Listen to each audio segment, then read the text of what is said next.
The story begins with Kim, a useless civil engineering student, who was granted a wish by the game system, Absolute.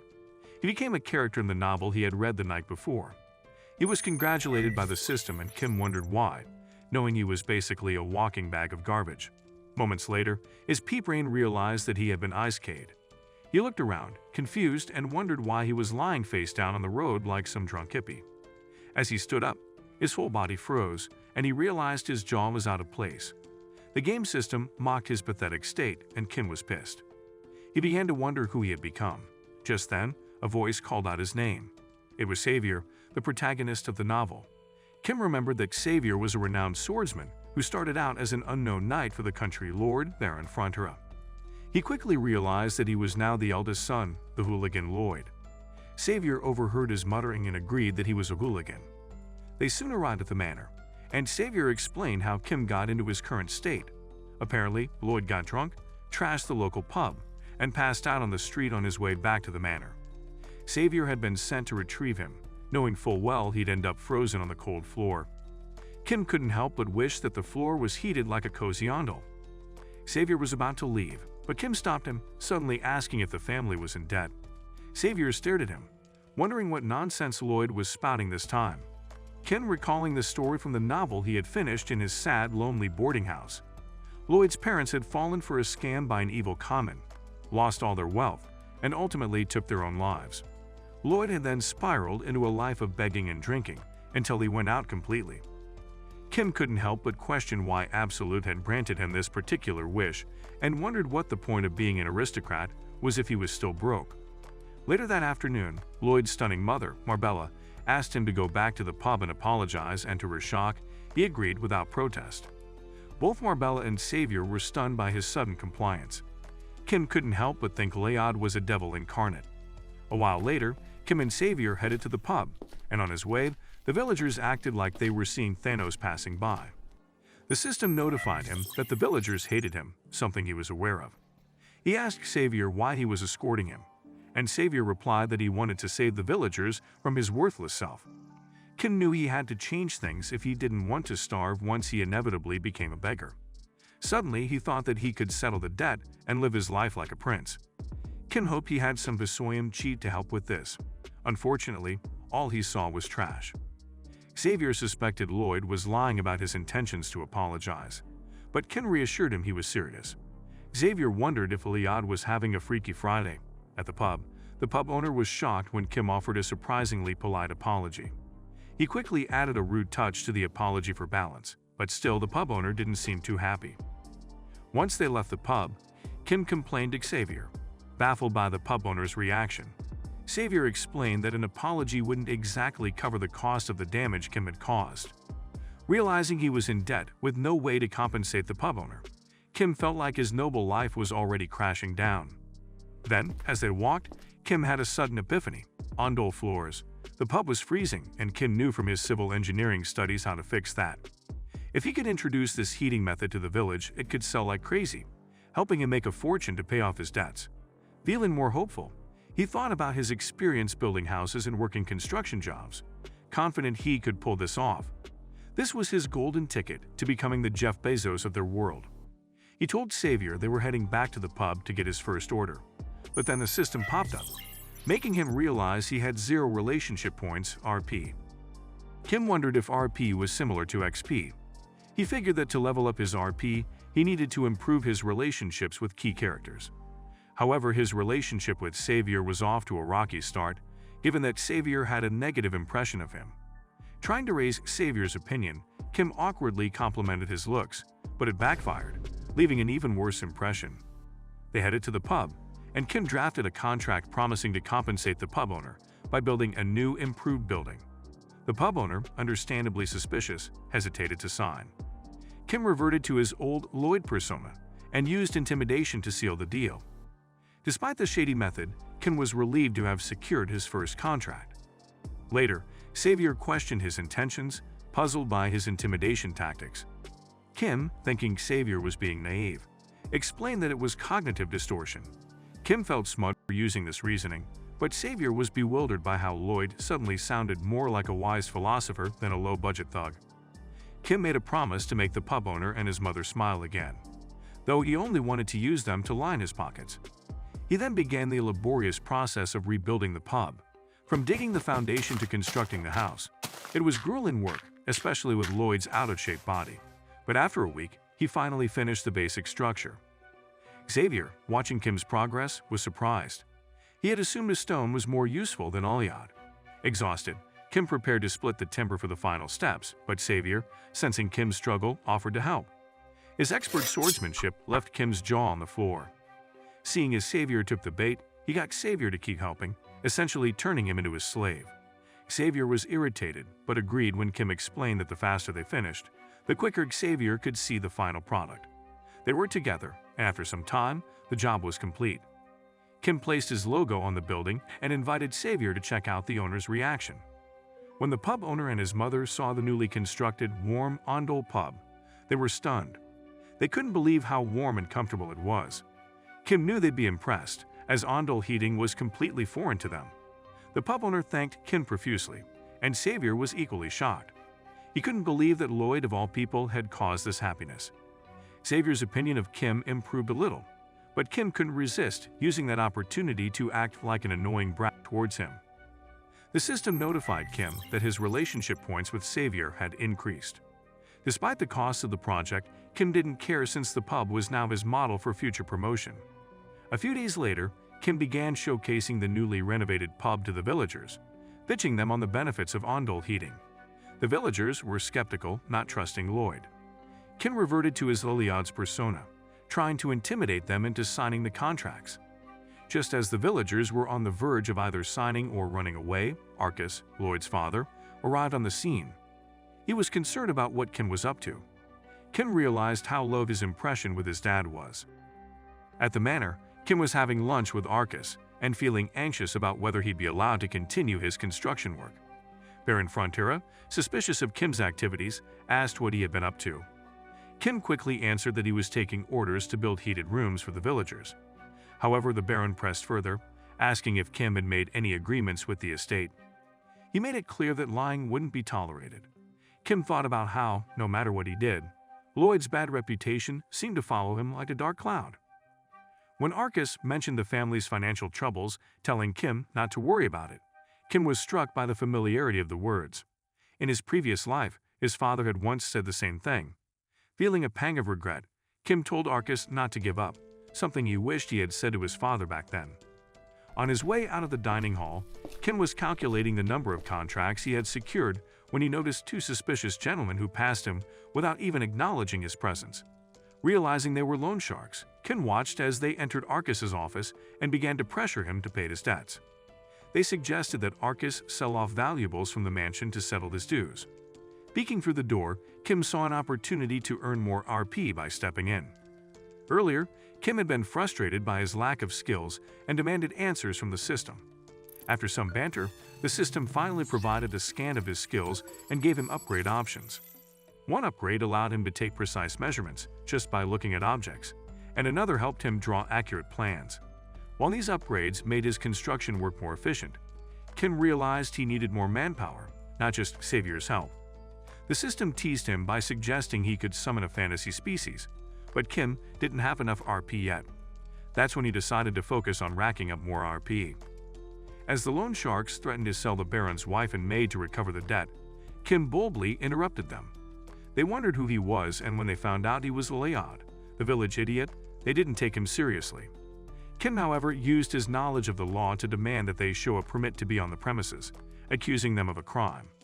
The loan sharks scoffed, but Kim called out to Xavier, ordering him to cut off their arms if they didn't comply.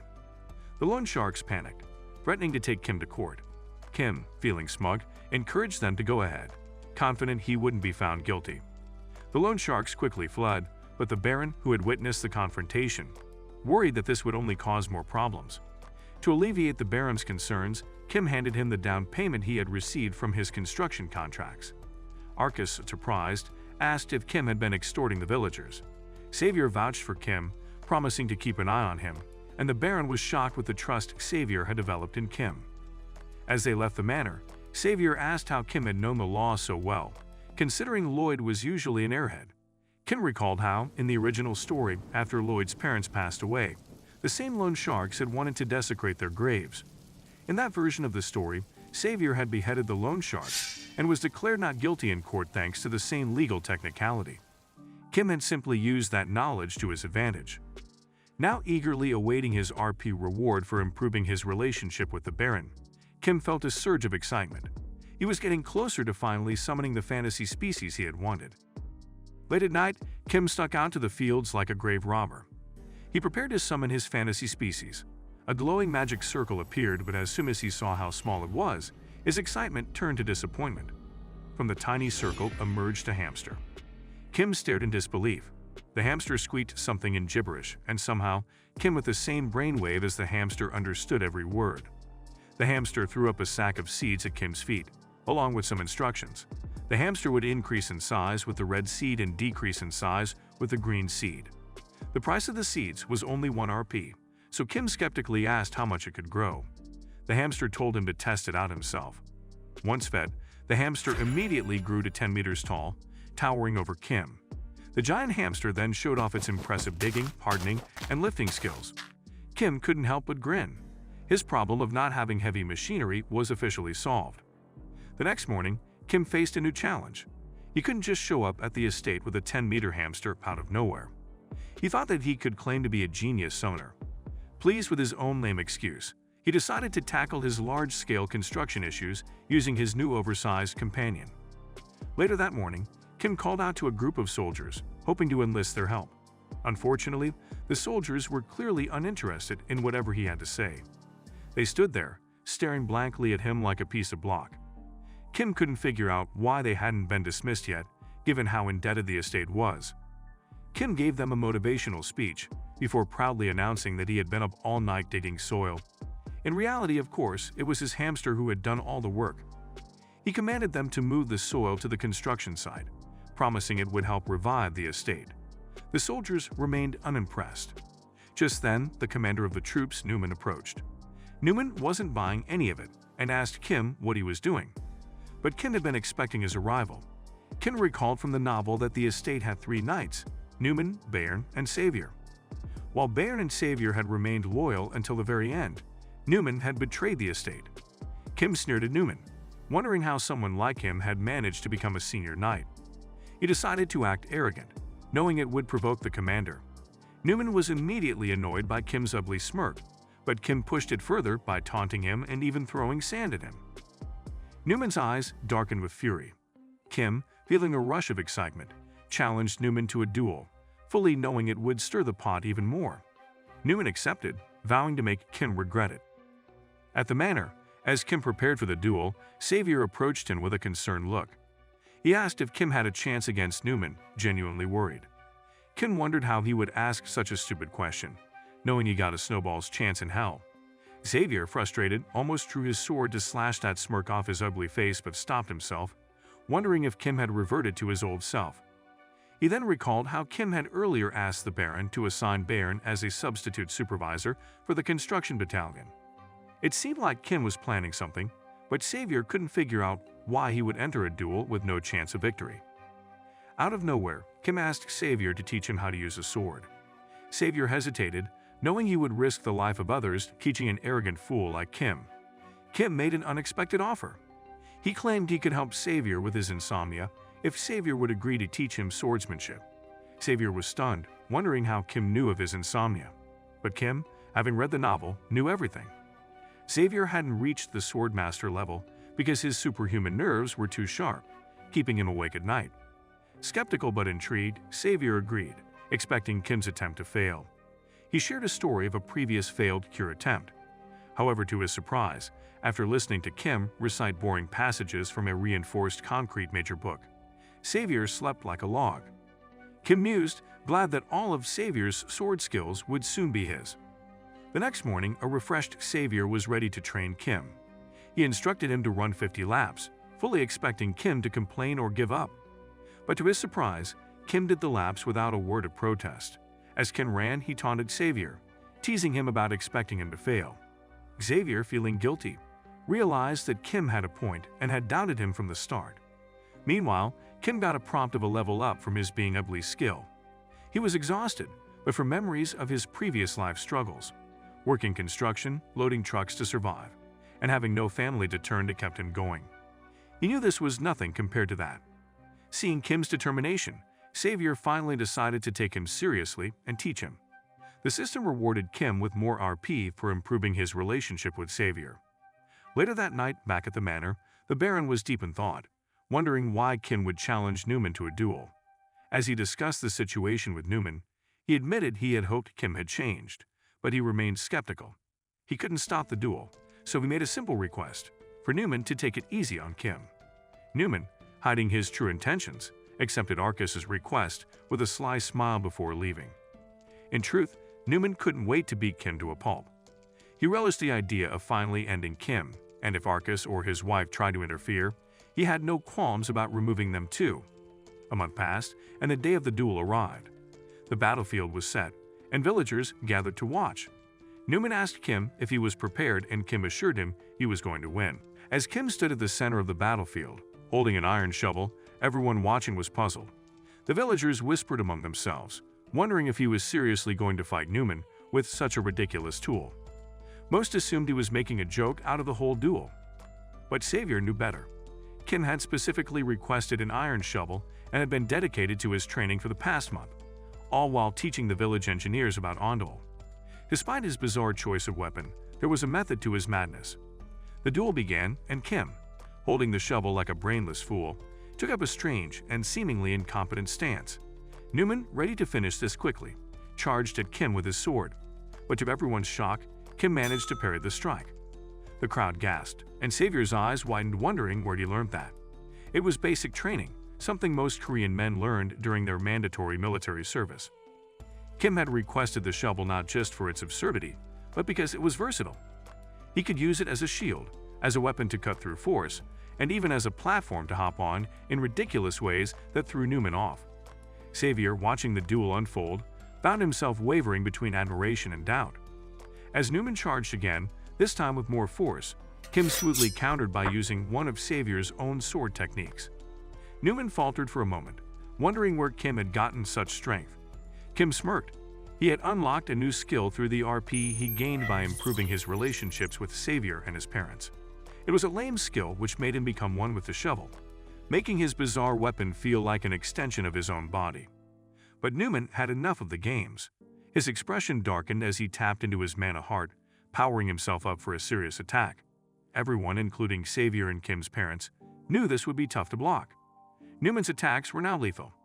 Just as the tension reached its peak, Kim unleashed the technique that had made Savior the strongest man in the novel: the ability to absorb one's mana. Kim whacked Neumann square in the face with his shovel, sending one of his teeth flying out like a scene from a comedy action movie. The crowd watched in stunned silence as Kim continued his onslaught, delivering blow after blow with the shovel. Neumann was knocked to the ground, his pride shattered as Kim stood over him. Baron Frontier, in disbelief, finally declared Kim the winner. The crowd erupted in murmurs, struggling to comprehend what they had just witnessed. Neumann, still on the ground, couldn't believe he had lost to someone he had always considered useless trash. But Kim wasn't done. Even though the duel was over, he continued attacking Neumann with the shovel, disregarding all protocol.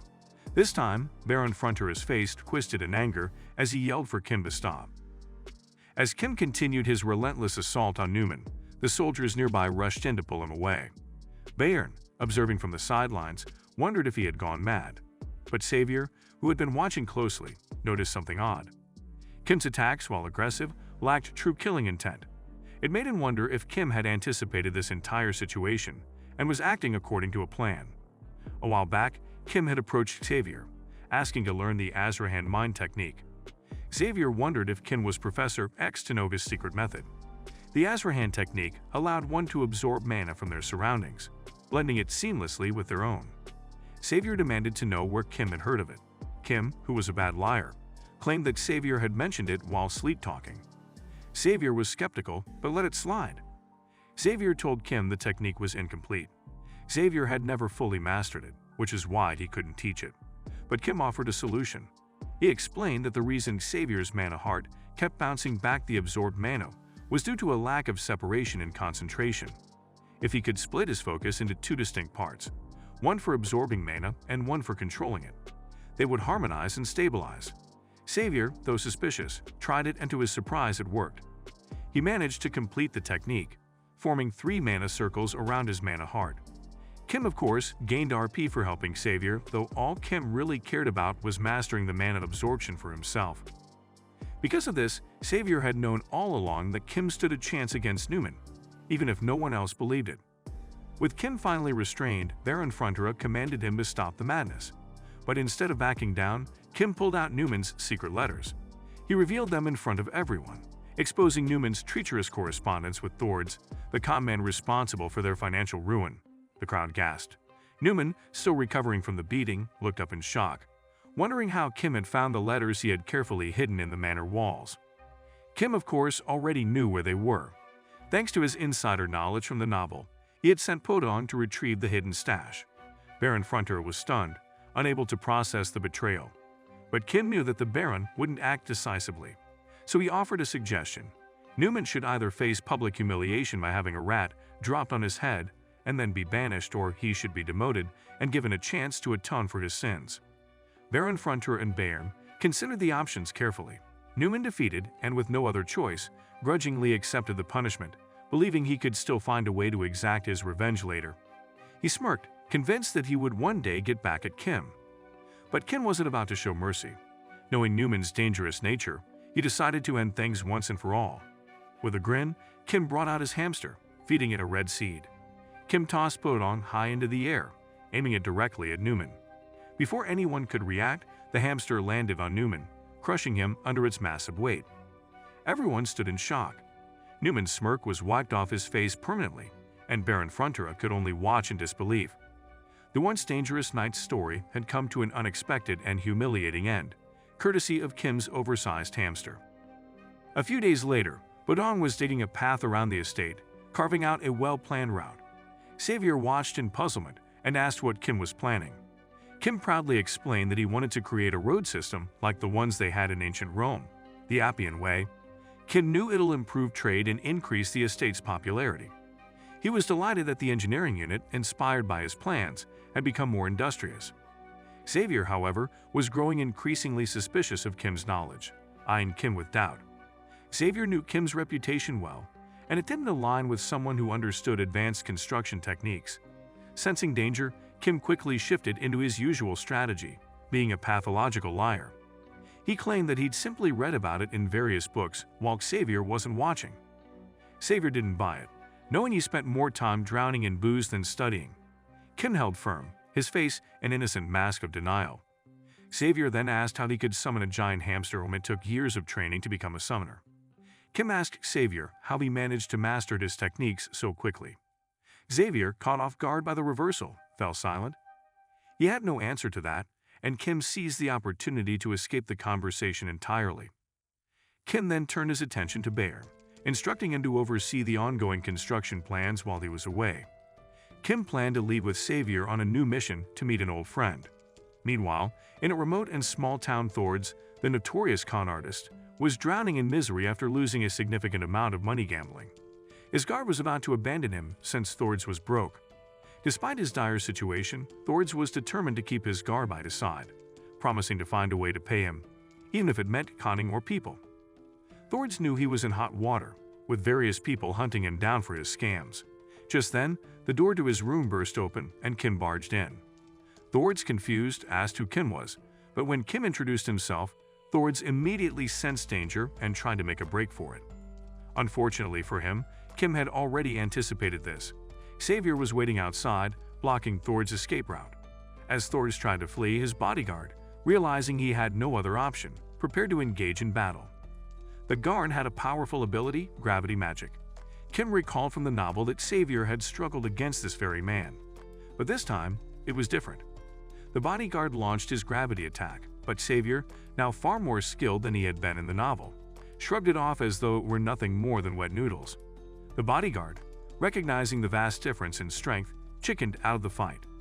Savior moved in to deliver a fatal blow to Thords, but Kim stepped in and stopped him, warning him that he would be punished in court if he did that. Xavier, caught off guard, was surprised that Kim, of all people, was showing any sympathy towards someone. A few moments later, Thords was tied up, visibly distressed, while Kim began to negotiate with him. Kim calmly assured Thords that no harm would come to him, so long he returned all the money he had swindled.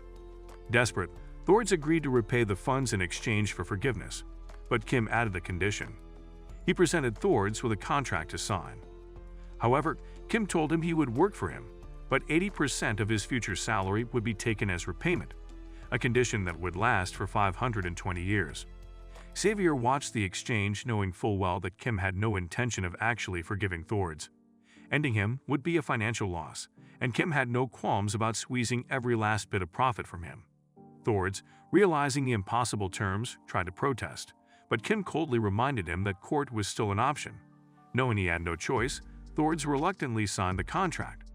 Later that morning, Kim secured some of the stolen money from Thords, planning to funnel it into his construction workers. However, Kim's thoughts were already shifting toward future projects, wondering if his recruitment announcements had drawn in any new applicants. He had half expected no one to respond, given his unsavory reputation. A few days later, to his surprise, there was an overwhelming number of applicants. As Kim stared at the crowd, he couldn't help but wonder if he had been wrong about how much he was hated. Xavier, noticing his confusion, explained how Kim's contributions, like introducing the Ondol heating system, had positively impacted the villagers. Kim, still unconvinced, found it hard to believe that alone was enough to draw such a crowd. One applicant approached Kim, thanking him sincerely for the Ondol system, which had helped his child recover from an illness. Kim, who was more focused on his own gains than on the well-being of others, felt a pang of discomfort at the gratitude. He brushed it off quickly, thinking only about how he could profit more from the Ondol system. The applicant mentioned a relative in a nearby estate who was also interested in the heating system, which immediately lit a spark in Kim's greedy mind. With a sly smile, Kim realized he could jack up the price, blaming transport costs for the increase. Xavier, watching Kim's conniving grin, couldn't help but feel unsettled by it. It was moments like these that made him wonder if Kim's entire transformation had been part of a larger, devious plan from the start. Later that day, Kim confided in Xavier about another of his concerns. He mentioned that, due to the high demand for resources to build the Ondol, the nearby mountain would eventually be stripped bare. Xavier, perplexed, asked why Kim would continue with the project if he knew this would happen. Kim revealed that he had already abandoned his earlier plan to create the Appian Way-style road system, replacing it with something even more lucrative. Kim planned to mine bituminous coal from the mountains and sell it at a premium. Xavier objected, calling the idea unfair, but Kim countered that the estate's financial situation left them no choice. Without high profits, they'd never be able to repay their mounting debts. Xavier, however, warned Kim that Baron Frontier was unaware of these plans, and he wouldn't stand idly by once he found out. Other barons had tried similar endeavors, only to fail. But Kim, brimming with confidence, insisted that with his knowledge of modern excavation techniques, he would succeed where others had failed. Xavier decided to observe Kim's efforts, but there was something Kim hadn't yet accounted for, a dangerous obstacle hidden in the mountain. The tunnel was infested with wild ants. Kim couldn't help but wish he had a skill that allowed him to summon a luxury high-rise apartment instead of his current summoning ability, which took forever and gave him random creatures. But when he jokingly wished he could summon the undead to do all the work for him, the system immediately lashed out in anger. He folded, content with his slowly improving abilities. After the infamous Neumann incident, he had gained enough RP to upgrade his skills, so at least things were looking up a little. Later that day, Kim ventured to the tunnel where he planned to dig up bituminous coal. He scanned the area, trying to figure out the safest way to go about the job. Without his trusty hamster, Kim knew he had to come up with something fast.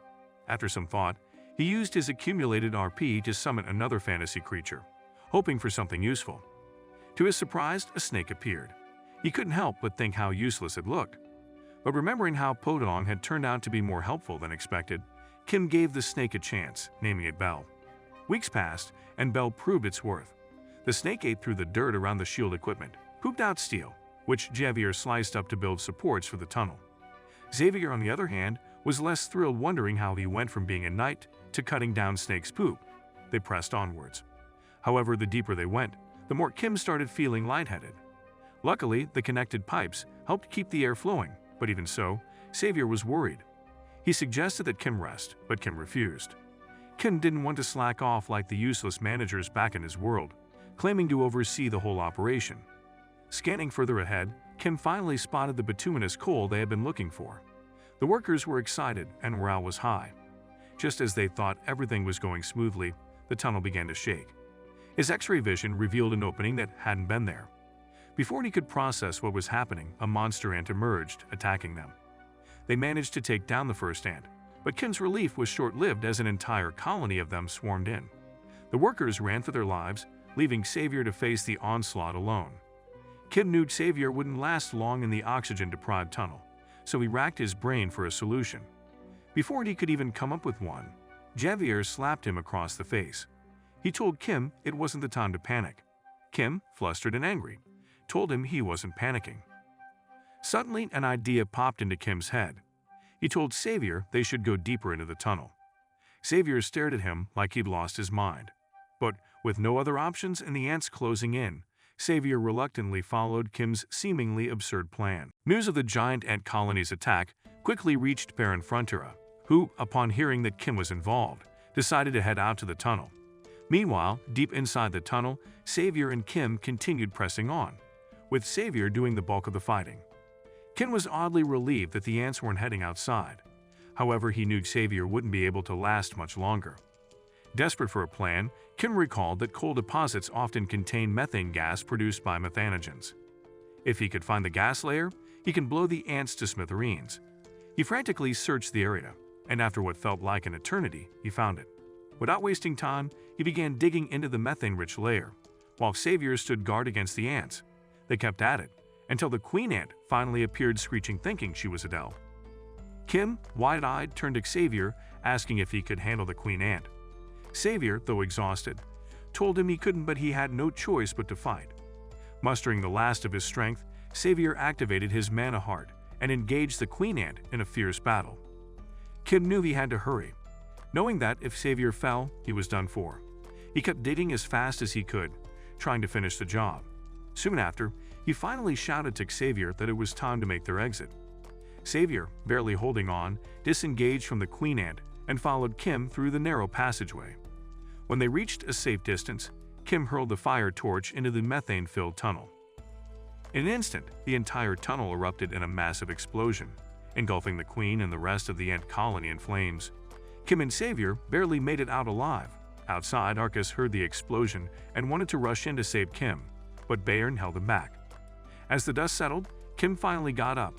His ears ringing from the explosion, was glad his plan worked. He looked over at Xavier, who had shielded him from the worst of the blast. Kim couldn't help but feel sad for Belle, who had endured so much during the operation. But his relief was short-lived. The entrance to the tunnel was completely blocked. Before panic could set in, the system issued a warning that his oxygen level was low. Kim quickly scanned the blockage and realized he had more than 5 meters of debris to dig through. He knew they were in a tight situation. With no other option, Kim started to dig. As he worked, Xavier briefly regained consciousness and, through his hazy vision, watched Kim struggle with determination before passing out again. Kim pushed through, ignoring the ache in his body and the system's constant oxygen warnings. His persistence paid off, earning him more RP for his tenacity. With his newfound points, Kim asked the system for knowledge to help him develop skills that might get him out of this sticky situation. After the system searched through his knowledge, Kim unlocked the Asrahan core technique, an advanced skill he'd read about before but had never imagined using. With the help of his RP, he quickly upgraded the technique, feeling the mana circle within him come alive, even without a mana heart. As the system amplified his mana, Kim marveled at how quickly he could level up compared to normal humans. Kim pushed the technique further, leveling it up to form a double mana circle, though he nearly exhausted his RP in the process. He checked for any extra skills and discovered 2 new abilities: Energizer, which would prevent fatigue for 10 minutes, and Power Outburst, which would triple his mana output for 20 seconds. His oxygen was running out, but with Energizer active, he kept digging, praying to see some sign of escape. After a while, Kim spotted a tiny hole, but his Energizer skill wore off just as he was about to push through. Gasping for air and knowing he had little time left, he activated Power Outburst, flooding his body with amplified mana. Kim furiously dug at the last bit of debris, but just as he neared freedom, he completely ran out of oxygen. He wondered how short his life as a noble had been and had given up.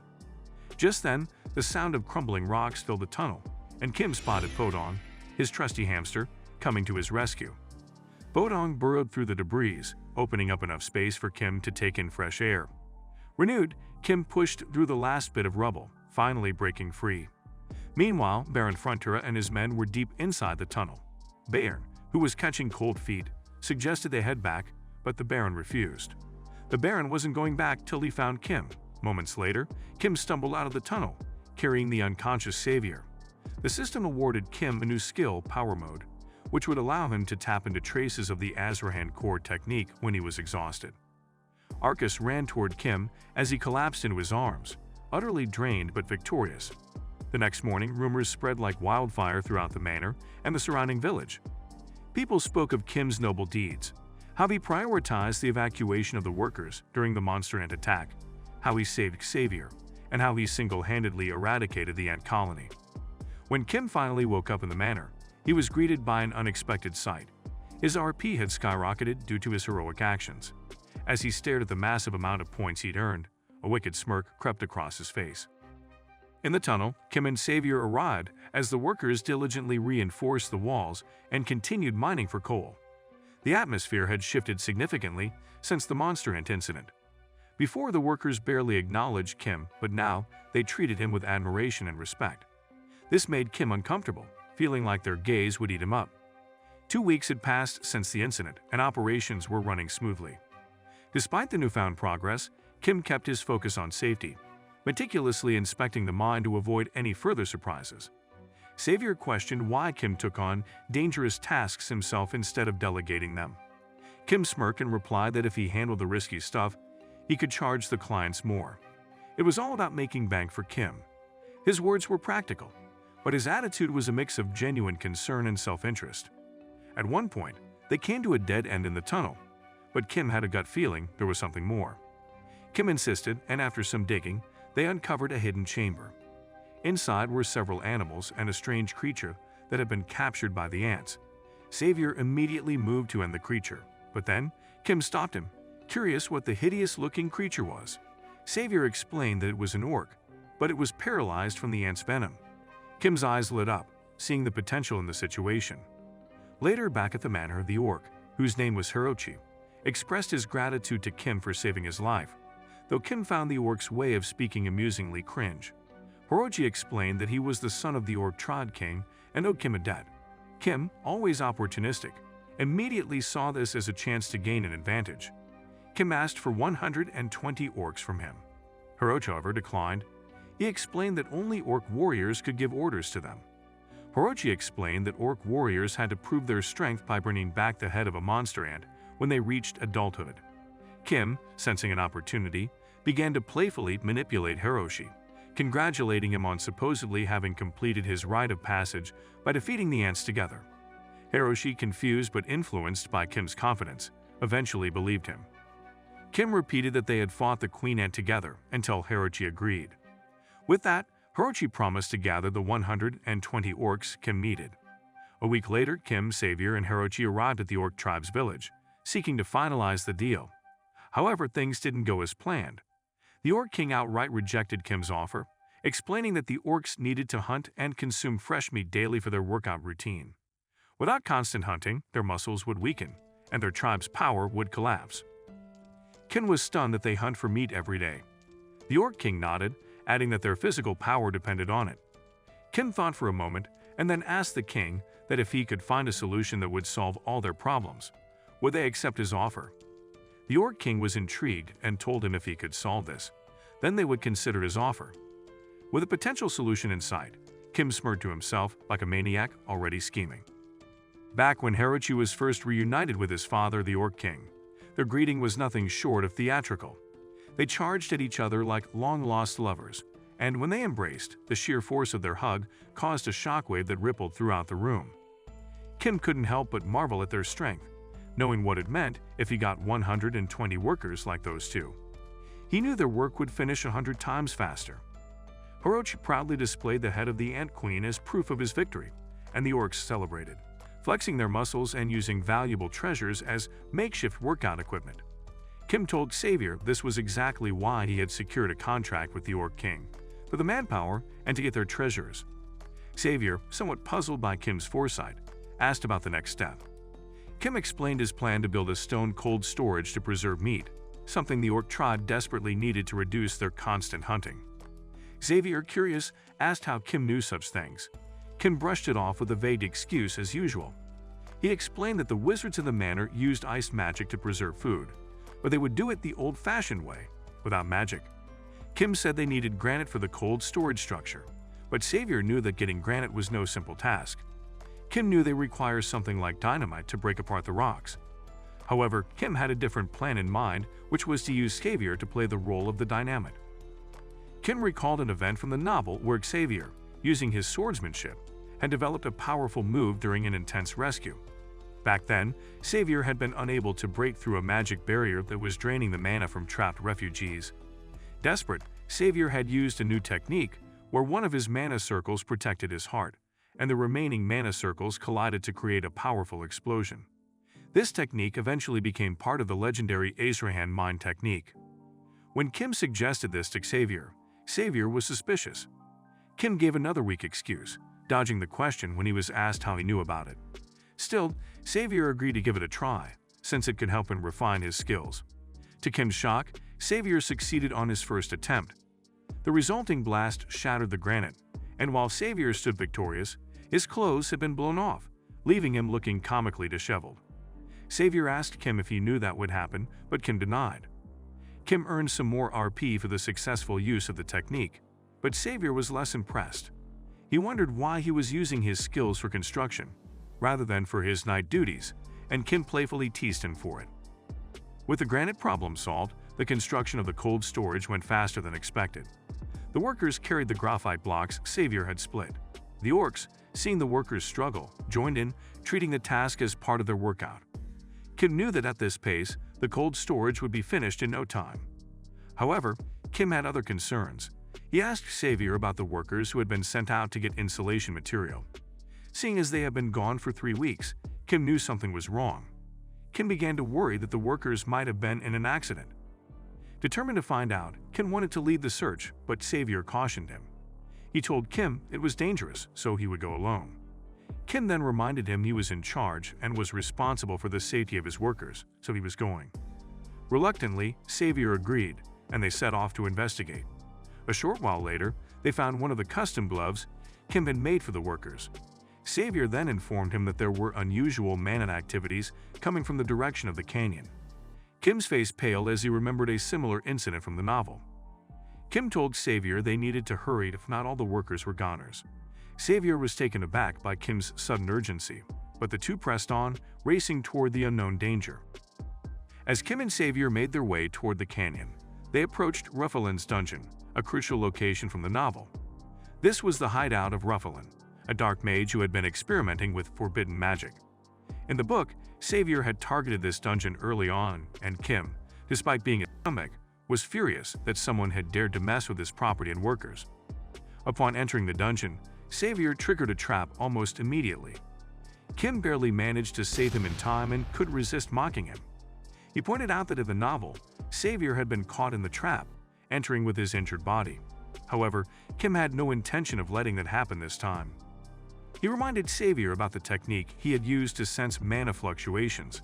Since mana concentrations were supposed to be constant, Xavier could now use this ability to detect traps. Though skeptical of how Kim seemed to know so much, Xavier followed his advice, leading the way and using his mana to find the hidden dangers.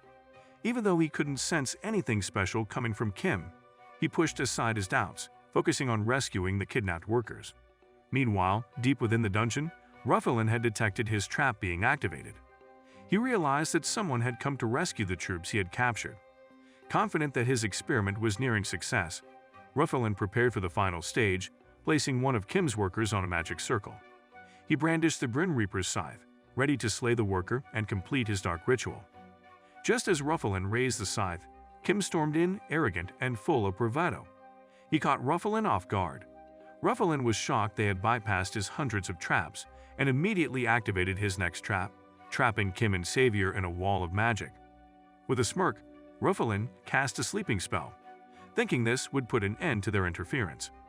However, Kim quickly activated his Energizer skill, keeping himself awake and alert. Xavier surprisingly was unaffected by the spell due to his insomnia, which he had never treated with medicine.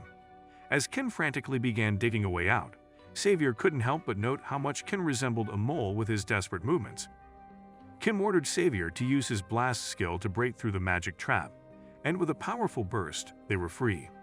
Ruffalin was shocked by their resilience. He summoned his strongest monster, a towering creature of darkness, confident it would end the battle. Kim began to worry, thinking this monster would be a serious problem. But to his shock, Xavier took down the creature in one swift strike. Kim stood there, dumbfounded. In the novel, Xavier had never displayed such a powerful technique. As Ruffalin realized his fate was sealed, Kim, with his characteristic audacity, began asking for compensation for the delays in his construction project caused by the Dark Mage's actions. This left Ruffalin stunned, and in a desperate attempt to save himself, he prostrated on the floor, begging for forgiveness. Kim seized the opportunity to take Ruffalin's magical items, knowing they would be valuable. Meanwhile, Xavier tended to the exhausted workers, helping them recover. Curious about Ruffalin's motives, Kim questioned him further, asking what his true goal was with the workers. Ruffalin, broken and emotionally shattered, admitted that he was trying to resurrect the unloving, specifically his wife and child. He explained that his former lord had coveted his wife, and when she resisted, tragedy followed. As Ruffalin continued narrating the painful story of his life, Kim cut him off, uninterested in his sob story.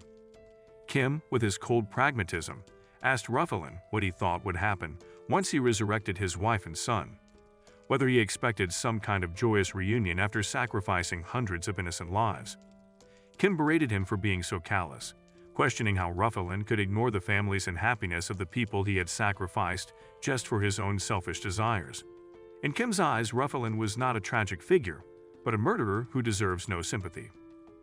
Ruffalin began to cry, realizing that Kim wasn't buying into his plea for mercy. Kim, maintaining his indifferent stance, told Ruffalin that he would be back with more people to collect his magical tools, warning that if he took any more lives, there would be no more forgiveness. Ruffalin, desperate and broken, thanked him for the supposed mercy, believing he had been spared. However, Kim recalled from the novel how Xavier had once shown Ruffalin mercy, only for the Dark Mage to betray that kindness, leading to even more tragedy. Kim wasn't going to let that happen. He purposely baited Ruffalin, and sure enough, the mage tried to attack Kim from behind in a final act of desperation. Before Ruffalin's attack could even land, Xavier swiftly decapitated him, ending the mage's life with a single clean strike.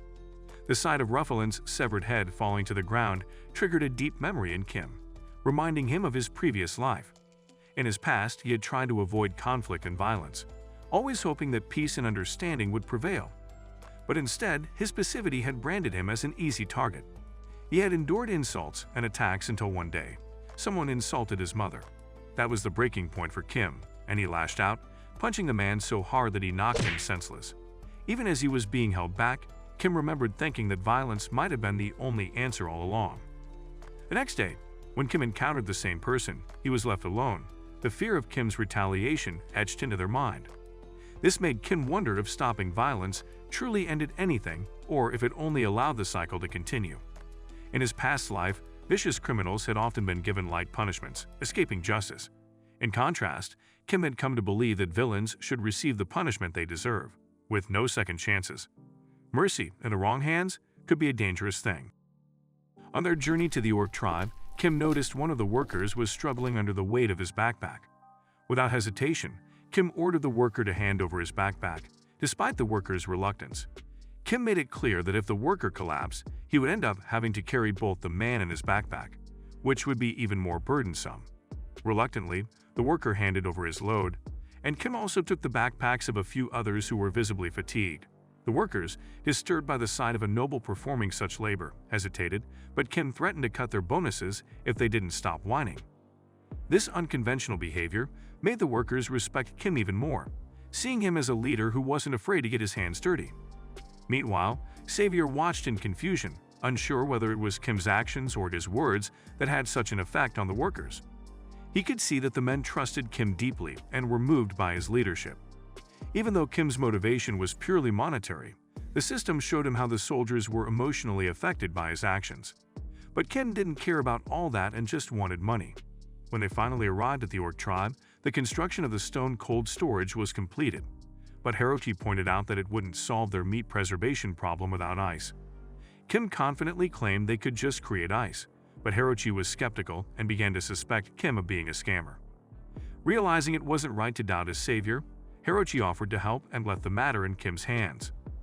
Later, Savior asked Kim how they were going to produce ice, and Kim, despite his earlier confidence, was clueless. Xavier suspected Kim of trying to pull off a scam, but Kim, in true fashion, gave a motivational speech about believing in oneself and not being negative. Xavier, unimpressed by the lecture, still believed Kim was bound to fail. That night, Kim was left alone to ponder how to actually make ice. He knew Ppodong and Bell could provide the water, but he needed to figure out the principle behind ice magic. He speculated that it was based on rearranging mana freely, something that could be achieved with mana absorption. With that idea, Kim had a plan. Soon after, Ppodong and Bell brought water from the ocean, and Kim attempted to use mana absorption to remove the heat energy from the water, realizing that he was effectively producing opposite effect of heat transfer. Xavier, watching from behind, initially thought Kim was being reckless, but as he observed more closely, he realized Kim was actually finding a way to make it work. Kim leveled up his double mana circle, and after a few days of trial and error, he successfully produced ice. With the stone cold storage now fully operational and cold enough to store the orc tribe's meat, Kim was eager to gloat about his accomplishment. Xavier, having witnessed Kim's success despite his doubts, graciously accepted defeat, leaving Kim to bask in his triumph. The orc tribe king thanked Kim for his assistance, but Kim nonchalantly claimed he was just following their contract. However, the king, flexing his massive muscles, declared that they didn't care about contracts. They had provided the orc workers out of gratitude. The king then proclaimed an alliance with Kim, declaring that Kim's enemies were also the orcs' enemies. At that moment, Kim's system popped up, awarding him more RP for forging such a powerful alliance. Kim was pleased with this unexpected development, as the alliance would offer him significant protection and influence. A few days later, Kim and the orcs arrived at his estate, shocking the villagers. Knowing that the orcs were feared due to their terrifying appearance, Kim realized he needed to reassure the people. He planned to write an official letter explaining the situation to calm everyone's fears. Even Kim's parents were stunned, despite already knowing that the orcs were coming. As news spread about Kim's heroic deeds, from stopping the evil mage and rescuing the workers, Kim gained even more RP, solidifying his reputation across the estate. For the orcs' well-being, Baron Frontera began seeking out a rich merchant who could supply them with enough provisions. Meanwhile, Kim focused on one remaining issue: Ruffalin's magical tools. Xavier asked Kim if there was anything in Ruffalin's possessions they could sell for profit, but Kim was more interested in examining the magical artifacts carefully before selling anything. Kim found something intriguing in one of Ruffalin's spellbooks and immediately headed towards the mine. There he located Thords, who had signed an impossible 520-year contract with Kim. Kim showed him a spell from the book that could revive a corpse, suggesting that Thords could serve out his full contract even after kicking the bucket. Thords, horrified, was forced to smile through the grim situation as Kim left, feeling pleased with himself. Back at the manor, Kim sought to discuss important matters with the Baron, but discovered he wasn't available. One of the maids informed Kim that the Baron was meeting with loan sharks in the guest room. Kim laughed, his twisted smile startling the maid as he walked away. In the guest room, the loan sharks were pushing Baron Frontera to sign over Kim's mine as repayment, offering favorable terms with little interest. The Baron was tempted, unsure of what to do, but Kim suddenly entered the room. The loan sharks, smug and confident, produced their permit. Kim, irritated by their arrogance, began to mock their so-called intelligence, having already overheard their scheme. When he tried to offer his own suggestion, the loan sharks dismissed him, refusing to listen. This angered Kim, and just as tensions rose, Hirochi arrived. Sensing Kim's anger, Hirochi demanded to know who had upset him and prepared to pummel the offenders. Kim, with a grin, calmed Hirochi down and turned to the loan sharks, offering them a deal they couldn't refuse under the implicit threat of Hirochi's wrath. Faced with the prospect of being smashed by a powerful orc, the loan sharks hastily agreed to Kim's terms and fled like chickens. Afterwards, Kim assured Baron Frontero that they would be able to repay their debts soon. He handed the Baron the new contract to hold on to and then revealed their next big challenge. Beating the orcs was their big challenge since they ate 10 times more than a typical human. Finding enough food for them would be a daunting task. Kim needed to address it quickly to maintain their alliance. The orcs had proven to be incredibly effective at mining, surpassing Kim's expectations. One particular orc, however, had worked non-stop for 24 hours without rest, prompting Kim to intervene before exhaustion set in. Despite their impressive productivity, the real issue was feeding them. Their massive appetites posed a significant challenge. Kim approached the Baron with a plan, suggesting they increase taxes to fund the meat supply for the orcs, like he wanted to suck the villagers dry. The Baron understood the reasoning but expressed concern that the people wouldn't be able to afford a higher tax. Kim assured him that this wouldn't be an indefinite increase. He explained that in order to avoid losses, the people would need to generate more income. His proposal was to turn the abandoned northern land into a farm, which would give the people the opportunity to cultivate crops and earn more. They would farm as much as they wanted, but in return, they would also pay taxes on the produce. The Baron knew he couldn't stop his money-crazed son, so he left him. Later that evening, Kim and Savior visited the abandoned land, which had been untouched for 100 years. The terrain was rough, and the area had poor water drainage, making farming impossible in its current state. Kim, however, was determined to fix the problem. He began analyzing the soil and running simulations to find a solution for proper water drainage.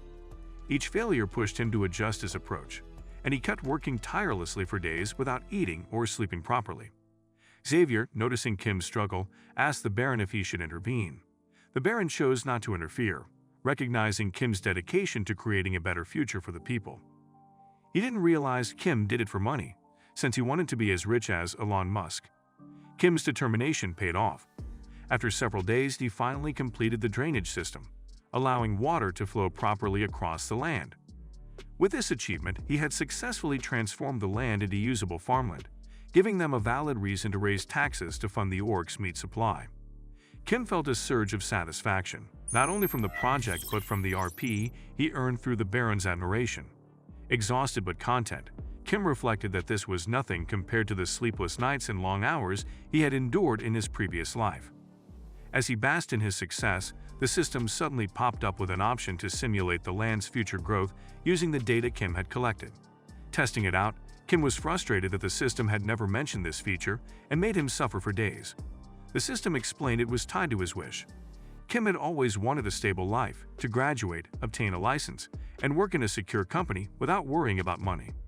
But according to the system, his wish was far beyond that goal. Kim, tired of the system's cryptic messages, dismissed it, focusing instead on introducing Ppodong and Bell to their new task. Kim tasked the fantasy species with scooping out the water from the wetland and disposing of it, but they were quickly overwhelmed by the magnitude of the task.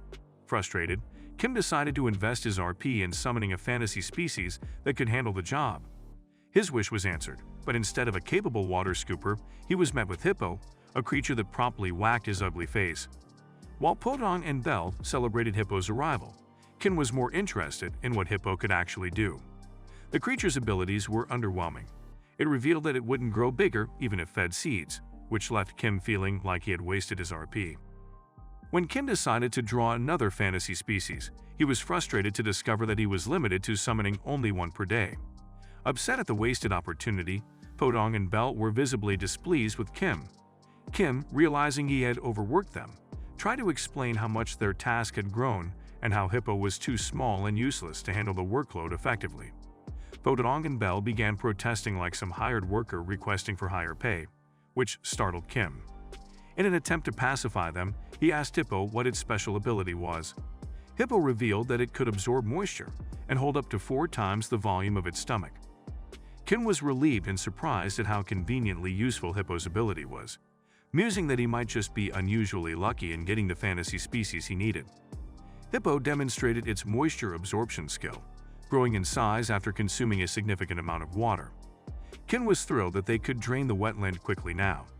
Ppodong and Bell beamed like proud parents. Curious, Kim asked the system if the draws were truly random, as they seemed too perfect for his needs. The system responded cryptically, suggesting that his ill-fated nature as a human may have led him to acquire the ability to draw luck or something else entirely. With this newfound ability, Kim was ready to begin the Mera's land construction. The next day, the workers were amazed when they saw Hippo in action, draining the water from the wetland and spitting it into a nearby river. As Hippo shrank back to its normal size, the workers cleared the leftover grass and plant roots from the soil. Xavier used his blast skill to drill holes in the ground for the bamboo sticks. Ppodong pressed down the earth, and Hippo efficiently sucked out the moisture that accumulated in the bamboo. After 10 days of hard work, they managed to complete one section of the wetland, and Kim boosted the workers' morale by promising a bonus party once the entire project was finished. As the transformation of the abandoned land continued, Xavier started to question why he, a knight, was involved in construction work. Kim, undeterred by Xavier's complaints, handed him some seeds to plant and brushed off his grumblings. As Xavier sowed the seeds, he realized he needed to leave soon or else he would turn to a lousy farmer. Meanwhile, the Baron arrived, marveling at how the once abandoned wetland was now becoming productive farmland, resembling rice fields. The Baron acknowledged that the villagers were also amazed, viewing this transformation as nothing short of a miracle. Thanks to the growing admiration of the people, Kim earned even more RP. Soon after, the seeds began to sprout, and Kim shifted his focus to the next phase, which was installing a water wheel to manage the water flow. He explained to Xavier that during rainfall, they would need to use the water wheel to drain excess water to prevent the wetland from becoming submerged again. As they discussed the plan, a group of people arrived, led by Viscount Lacona, who was from the northern region near the Mera's wetland. One of Viscount's men demanded to know who was responsible for the construction project. Without hesitation, Kim stepped forward and introduced himself. The Viscount's men informed Kim that the land belonged to Viscount Lacona and that he had no right to develop it. They ordered him to leave the wetland immediately. The wetland had been deserted for a century, yet it remained under the jurisdiction of Viscount Lacona. One day, out of nowhere, Lacona appeared, eager to claim the now fertile land without even lifting a finger. Kim knew the land was technically Lacona's property, but he had a plan. He asked Lacona's men if they were implying they had invaded their territory, and the men confirmed it. Kim, irritated by the interruption, wondered why some random lackey was speaking when this was clearly a conversation for nobles. Introducing himself, Kim quickly made Lacona realize who he was, the eldest son, infamous for being a nuisance. Viscount Lacona's face dropped. He had hoped to deal with Kim's father, not this walking headache. Kim, in classic form, mocked Lacona. Though Lacona's sense of humor was so dry that Lacona didn't even realize he'd been insulted. His lackey had to tell him he was insulted. Kim then pointed out an ancient law. If a wasteland remains abandoned for a century, the one who cultivates it earns the right to the land once the first harvest is reaped. Xavier suddenly understood why Kim had made them plant seeds earlier. It was all part of the plan. Viscount Lacona was dumbfounded, shocked at how Kim had all this knowledge up his sleeve. In a final flourish, Kim handed Lacona his first harvest and told him to get off his land. Viscount Lacona and his men left, with tails between their legs. As they walked away, Xavier turned to Kim and asked how he knew about their attacks. Kim shrugged like an old man telling him it happens. Though the workers cheered and praised Kim for his cleverness, it only seemed to annoy him. Some time later, as rain began to fall, Kim stood watching the land carefully. The water wheel was working fine, but he couldn't shake his anxiety, even though he'd run the simulation in his head at least 100 times. By the next morning, everything had gone smoothly. Kim received a pile of achievements, skills, upgrades, and more RP. Kim was now ready for the next big step. Meanwhile, over in Lacona Viscounty, Viscount Lacona was fuming. There was no way to reclaim the land for the next 2 years. He wasn't getting anything out of it and wasn't about to give up without a fight. Scheming, he summoned the workshop supervisor. Something shady was brewing. A few days later, Kim woke up with a splitting headache. He thought it was exhaustion and dragged himself out of bed and woke Xavier, who immediately complained of the same headache. That's when Kim realized something fishy was going on, and it wasn't just a bad night's sleep. At that moment, Kim asked around town to gain more insights. Baroness Emily, their maid, testified to having a headache since dawn, and the farmer, Mr. Adolphe, reported that his entire family, including himself, had the same issue. Mihail, the boy who cared for the cows on the farm, complained that the cows hadn't drunk any water for a whole day. After gathering information, it became clear that something strange was going on. Since even the animals were avoiding the water, the cause was clearly water-related. Kim, knowing the strongest weapon he had in this world was information, began piecing things together. After the monster ant incident, he had learned that there were things happening outside the novel's storyline, unknown variables he'd need to watch out for. Kim had anticipated that Viscount Lacona would try to take the reclaimed land, and after digging into some details, he uncovered that Lacona's estate profited from a mysterious dyeing technique. When he discovered the fruit they were using for the dye, Kim was furious with Lacona. Meanwhile, in the manor, the Baron was being pressured by Lacona's lackey to give up half of the reclaimed land in exchange for stopping the release of dyed wastewater. The Baron, enraged, threatened to report them to the court, but Lacona's lackey just laughed. He knew it could take 2 years or more for the court to make a decision. He wondered if they could survive with contaminated water for that long. Before he could walk out the door, however, he was slammed by none other than Kim. Kim spoke with the Baron and explained what Lacona had been up to and wanted to discuss countermeasures together. As the lackey approached Kim, Kim pretended he had just seen a particularly hideous monster. The lackey, insulted, challenged Kim to a duel. Things quickly escalated, and within moments, Kim was whacking the lackey with a shovel repeatedly. As the duel wrapped up, if it can be called that, the lackey lay defeated. The Baron, impressed, praised Kim and showed a side of him Xavier had never seen. That evening, the lackey returned to Viscount Lacona's estate, his face bruised and swollen. Lacona wondered why he was beaten up, and he was instructed to negotiate. Just then, Viscount Lacona quickly saw an opportunity. He thought the beating could be used against the Baron in court, which might even buy them more time to release the dye-filled wastewater. Of course, Kim had anticipated this. He and the workers had already started building a reservoir to protect the water supply from contamination using Hippo. Xavier praised Kim's plan but jokingly pointed out that Hippo and the others weren't going to have any time to rest at this rate. Kim also proposed building a waterway from the Capio River to their estate, a tough project, but one that would be well worth it. A few months later, Viscount Lacona found himself in a state of distress. His dye business was failing, and just when things couldn't get worse, he received word that Kim had requested a meeting. Lacona didn't want to entertain him, but he was told that Kim claimed he could help. Reluctantly, Lacona allowed Kim in. Kim, ever the opportunist, strutted in with a cocky attitude, and the Viscount immediately demanded to know what concern Kim had. Without skipping a beat, Kim revealed that he knew about Lacona's failing dye business. Lacona's eyes widened as he realized it was Kim who had destroyed his dye workshop. Kim confronted Viscount Lacona, accusing him of making life difficult for everyone by wasting water. Kim claimed that he didn't know about the water discharge issue until he read the Viscount's article. He went on to explain the lengths they had gone to just to draw water from the Capio River, but the Viscount didn't care about the details. He had about as much empathy as a stone gargoyle. Kim kept going though. He told the Viscount there was a giant valley blocking their path. Kim decided the only solution was to build a Roman opus caementitium. Xavier, of course, had to do some blasting to find limestone, and some of it fell right into the bottom of the valley. Clearly, things were going just as smoothly as you'd expect in a DIY Roman construction project. The Viscount, now fed up with Kim's story time, asked what any of this had to do with his dye workshop. Kim explained that the valley water was flowing toward the workshop, and the limestone had dyed their fabric into, well, poop-colored fabric. Not exactly a trending color on the runway. At this point, the Viscount was ready to file a complaint with the court, but Kim reminded him that court cases take like 2 years minimum. By then, everyone would have forgotten about his unfortunate line of poop-colored products. The Viscount began bragging about his connections, swearing he would take down Kim.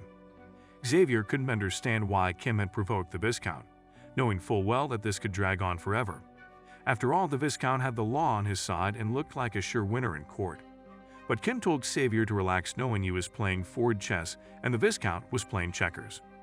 Fast forward a month, and the tables had turned. The Viscount was now on his knees, begging Kim to save his dye workshop. Kim, not particularly interested in groveling, asked how much the Viscount's pride was really worth. The Viscount, desperate, said he was throwing away his pride to ask for help. But Kim wasn't impressed. Kim did not care about apologies, so he handed Viscount Lacona a contract, saying the job could be done in a week if he signed. The Viscount read the contract and felt his soul leave his body. The price was absurd. but Kim reminded him of a valuable life lesson he had learned from him. With no other choice, the Viscount signed, feeling like he just sold his soul to the devil. Later that evening, Kim showed the contract to the Baron, who realized that not only could they settle their interest, but they'd have a lot of profit left over. Xavier, though, was starting to worry. Sure, the Viscount had started the fight, but Kim was beginning to look more and more like a villain, especially since the contract had no deadline. This meant the Viscount would be paying through the nose for generations. The Baron tried to share some good news, but was creeped out by the sinister grin on Kim's face. Count Cremo had sent a letter offering to buy the treasures given by the Orc tribe for a good price. Kim couldn't understand why Count Cremo would spend so much on the Orc treasures when he could buy brand new ones with the same money. Meanwhile, over in Trade City, Count Cremo was having an entirely different problem. A Jagged Titan had just emerged from the sea, making everyone's issues seem tiny by comparison. The next day, Xavier informed the Baron that they were set to depart in a week, as the reconstruction of the Lacona territory capital was nearly complete. Kim had decided to accompany 10 people on the journey. The Baron, meanwhile, was casually trimming his plants, because nothing says serious business like gardening. As he stepped away, Xavier promised to keep an eye on Kim during the trip. The Baron, however, reminded him that ever since the Viscount's article, the stakes had been raised. In the past, the Baron would have accepted the offer to give up half his land, but Kim had given him the courage to be more assertive. After all, the Baron was self-aware enough to know he had a tendency to second-guess what he wanted for launch. Xavier claimed he was kinder than most people, but the Baron pointed out that being kind didn't necessarily make someone a good feudal lord. In fact, he felt Kim had a sharper edge, making him more suited to be a leader. Though Xavier knew Kim was a crazed, money-loving fool. The Baron then told Xavier his orders were no longer to spy on Kim, but to act as his official escort. Xavier accepted the orders, but deep down, he admitted he just couldn't warm up to Kim. Sure, Kim had practically resurrected the Baron's estate from ruin, but that didn't mean Xavier had to like him. Xavier's thoughts drifted back to his childhood. He remembered the day the Baron had asked him what he wanted to be when he grew up. With the wide-eyed innocence of a kid, Xavier had said he wanted to be a knight who would protect the Baron. The Baron admired his dream and, in a moment of kindness, gave him a wooden sword. Then Lloyd came along, and because Lloyd was Lloyd, promptly broke that wooden sword into pieces. Since that day, Xavier had held a grudge against Lloyd since he couldn't get over a broken wooden sword. Later that night, Xavier met up with Kim for his usual sleeping service. Despite his reluctance, Xavier couldn't help but notice that he was starting to see Kim in a different light. He hated that he was beginning to think of Kim as a decent person.